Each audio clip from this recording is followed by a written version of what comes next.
Just playing. Hello there, welcome and Haaaargh. Thank you for joining me on another brand new episode of the Capo Plays. Today we are taking to the seas, we are plundering some stuff and stabbing some stuff and pirating some stuff. Unfortunately and somewhat ironically, I can't find my copy of Sid Meier's Pirates, so I had to go to a friend of mine and get a dodgy pirated version.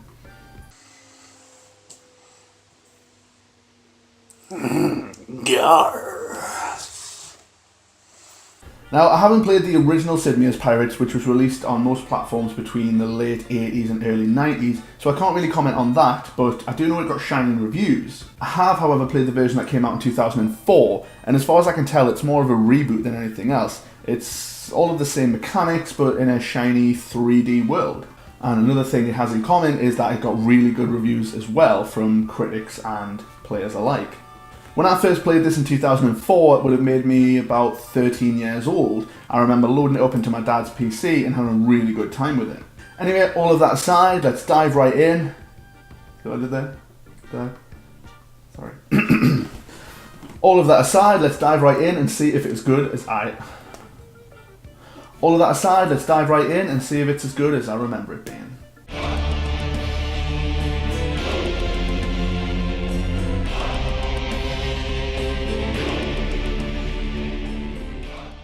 Before I begin, you should know that this game doesn't have a specific set ending. Instead, you can choose when you want to retire. The game does have a bunch of collectibles, missions, and ranks for you to acquire at your own leisure. Technically, when you retire, you've won the game regardless of how much you've achieved. The completionists of you will obviously want to get the 100%, getting everything you can. Will that be me? Nah, I'm too lazy. Anyway, we start our journey... Well, I can just let the game tell you actually. It began with a celebration. Indebted for years to the Marquis Montauban, a family's prosperity was soon to be restored. Their fleet was due to arrive on the morrow, carrying both their hopes and their salvation. But the celebration was unfouled by an unwelcome guest. Oh, no, please do come in. It's not like we were having dinner or anything. So yeah, essentially everyone gets killed except the kid who manages to run away, and then 10 years later, for some reason we're at these docks, and now we're going into a pub to recruit some guys because we want some revenge. Hold on, sorry. I can't listen to this fucking music anymore. Yeah, it's more like it, come on!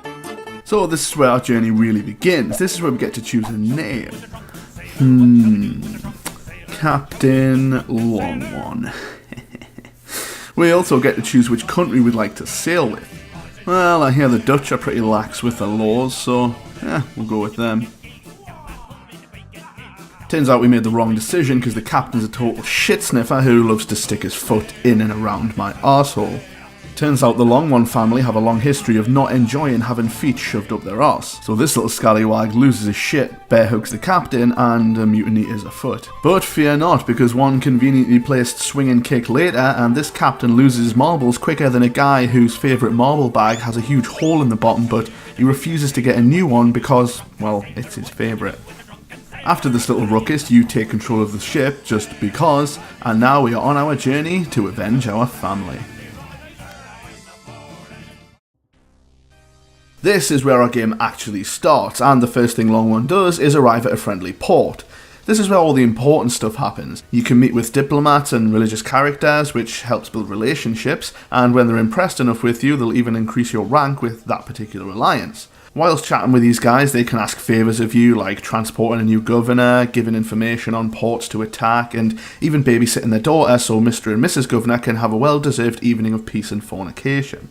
Next, you can stroll onto the port's merchant and trade in various goods, most importantly food, which stops your crew from, well, dying, I guess. You can buy other bits here, but it's merely a case of buying stuff cheap to sell elsewhere for more. None of the items have very specific uses. You could just as easily call them things like commodity 1, 2, 3 and 4. And also cannons. Cannons are good.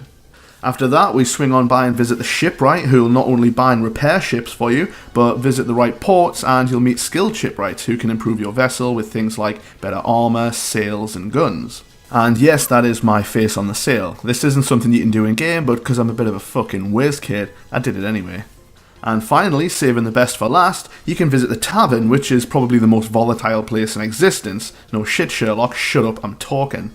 Here's the best place to find more men to join your cause, talk to the weird guy sat in the corner who's always selling unique items, flirt with the waitress until she's literally dripping with information, or have a word with the bartender, who can give you information or even turn coat on someone who's in hiding so you can kick his ass and claim the reward.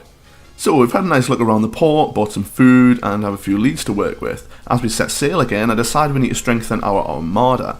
Now, the only way to get more ships in this game is to find one in the open sea, battle it into submission and take it over by force.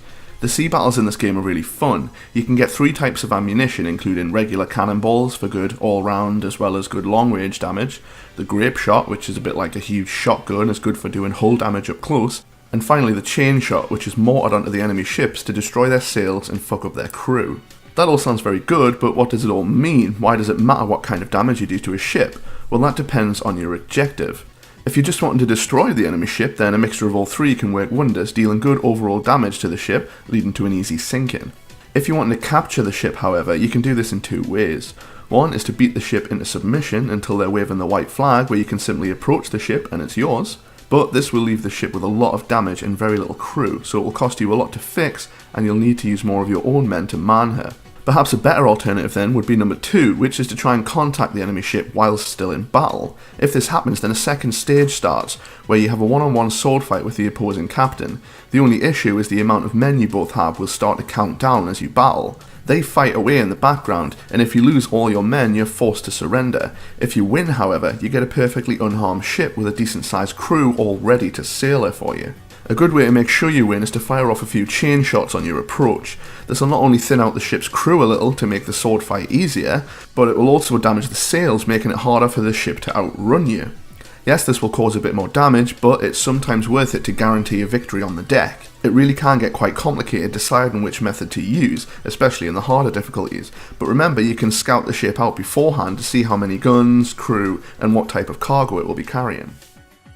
Whichever method you choose, make sure you walk away with the victory.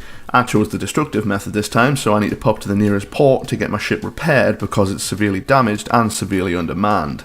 So it seems the news of our rape and pillaging spreads fast, and one of the Spanish governors would like to give us a promotion. So let's swing on by his office and grant ourselves this new honour. And as customary, when you're promoted, you get to have sex with the governor's daughter. Smashing. But you've got to take her for a dance first. Ladies and gentlemen, the first waltz of the evening is about to take place. If you could take your positions, please. And 1, and 2, and 1, 2, 3, and...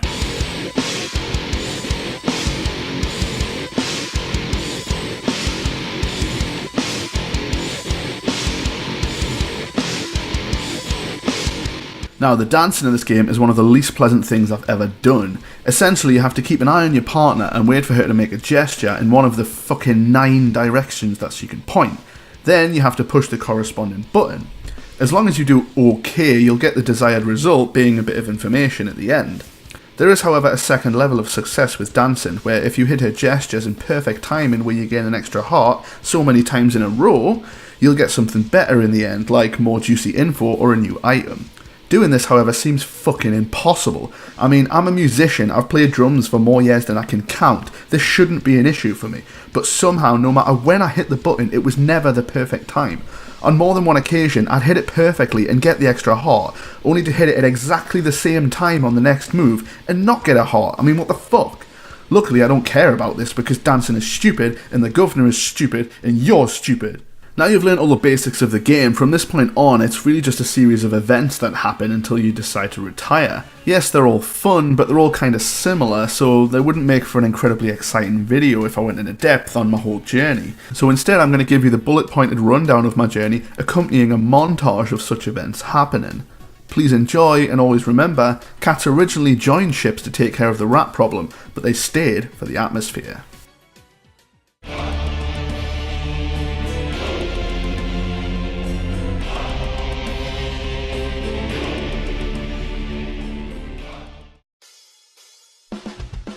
found Captain Kidd's treasure using Captain Kidd's map. Then I threw it in the air. Everybody had a clap. Sail around, shot a ship, dislocate a fucking hip. Get a fucking killer boost from the evil looking cloud. Had a fight with a guy, stepped him right in the eye. Then I said sorry cause I thought it was a different guy. Hacked the game cause I mustn't put my face on the sail. Put my fingers in the maze, spend the night in jail. Fight the guns at a fort cause I was really rude. Then I went to the merchant, bought a ton of fucking food. Fly like an eagle.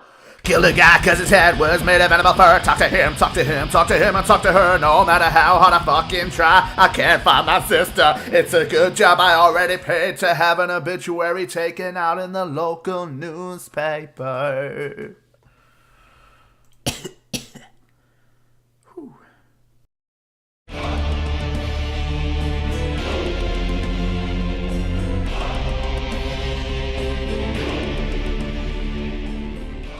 It was a calm summer's day. The sun was dancing beautifully off the top of the water. You could see nothing in the horizon except clouds.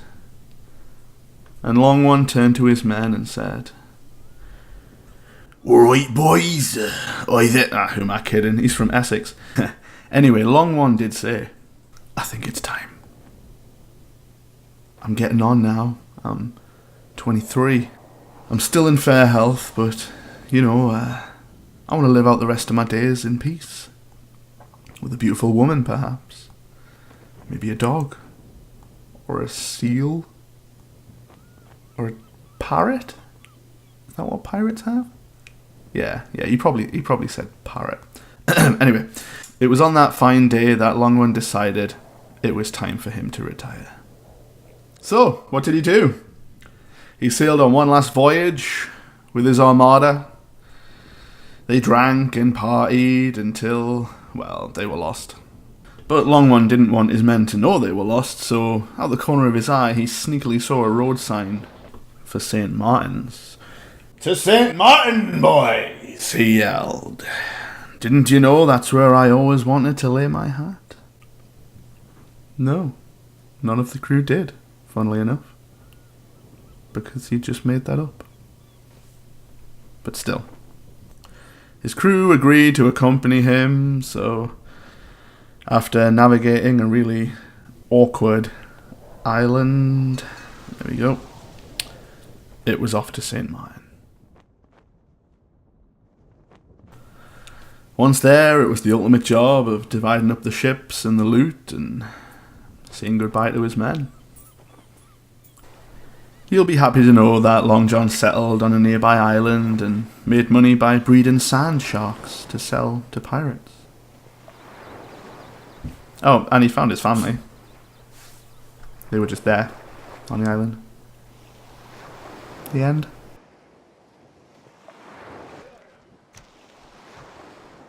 Oh, and you'll be happy to know that this is all you get when you do retire. Just a page with a bit of information on, judging you. Calling me a fucking pig farmer. You know I farm fucking sand sharks. Do you think my job is easy?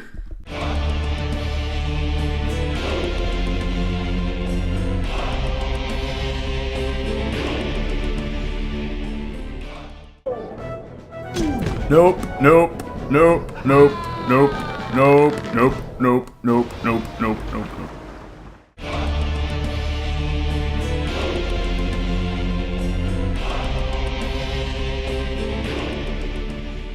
Well, that was Sid Meier's Pirates. I hope you enjoyed it. It's an interesting concept to have a game where you could play it for an hour and then retire, or you could play it for months and then retire. It's really up to you. If you want something that's going to kill a couple of hours, Sid Meier's Pirates. If you want something that's going to last a bit longer than that, Sid Meier's Pirates. Yes, the scenarios and events can start to repeat themselves, but they're all so awesome you don't really care. And once you finish your initial playthrough of Pirates, you get to start again with a few more sandbox options.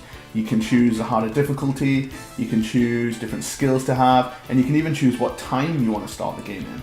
This game is a lot of fun, and it's almost like a stripped back version of Assassin's Creed Black Flag. And when you think this game came out 10 years earlier than that, it's pretty impressive. Anyway, enough of me blabbering, you really should go and try this game. It's available on Steam for a decent price, and you can even get it on your tablets and phones now. I, however, have this really pretty boxed copy, which used to belong to my dad. Well, I guess it technically does still belong to my dad, but I am a fucking pirate after all!